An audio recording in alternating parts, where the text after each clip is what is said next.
The Atlantic Ocean was not empty. It only appeared so.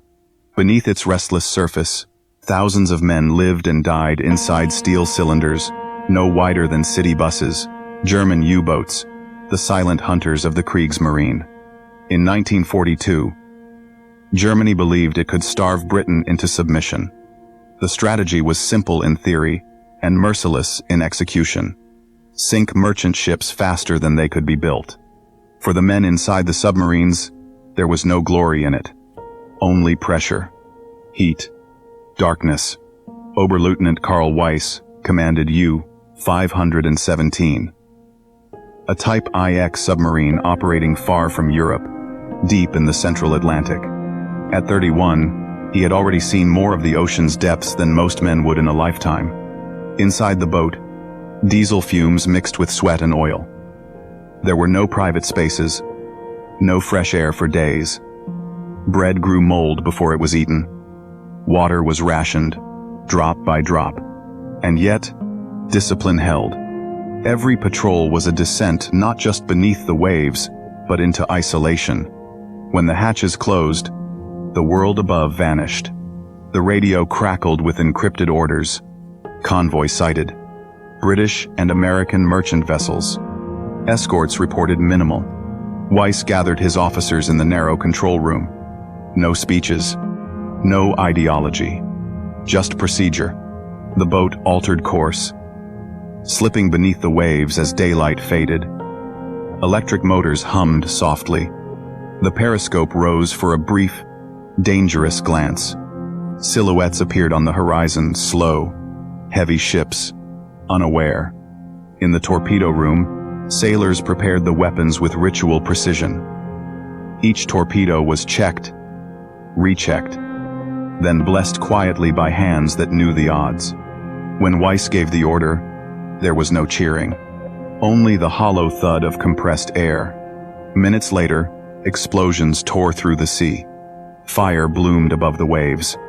The convoys scattered in chaos. But victory was never clean. Weiss lowered the periscope and ordered a dive. Sonar pings echoed British destroyers had reacted faster than expected. Depth charges followed. The ocean itself seemed to shatter. Lights flickered. Gauges shook. Metal groaned under pressure. A young sailor crossed himself. Another vomited silently into a bucket. Weiss stood motionless, counting seconds between explosions. This was not war, as films showed it. This was waiting for death to choose. Days turned into weeks. U-517 remained submerged for hours at a time, surfacing only at night to recharge batteries. Every decision carried risk. End well. Fuel ran low. Food spoiled. Morale thinned. Below decks, Matros Ernst Keller wrote letters he knew would never be sent.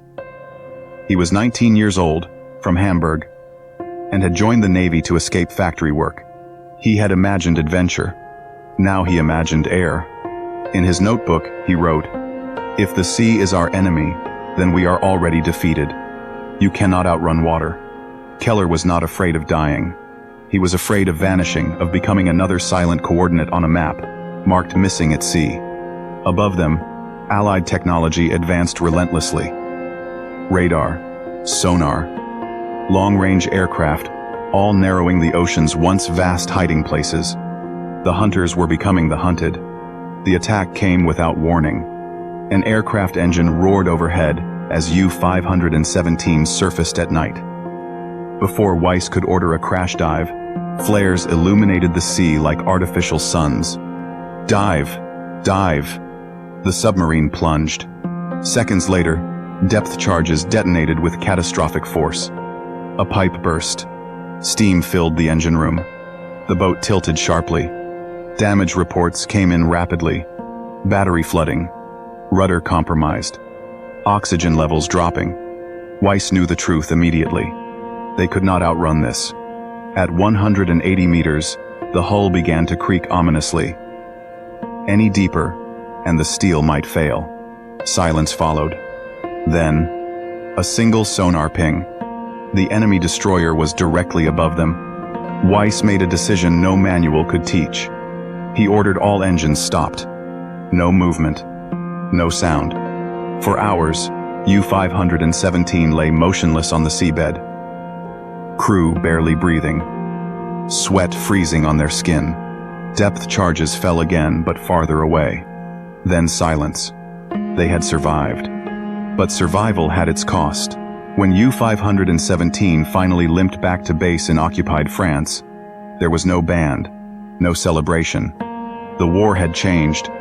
Losses mounted faster than replacements. Experienced crews vanished patrol by patrol. The Atlantic was no longer Germany's hunting ground. Weiss stood on the dock as his crew disembarked, thinner, quieter, older. Keller paused, looking back at the submarine's scarred hull.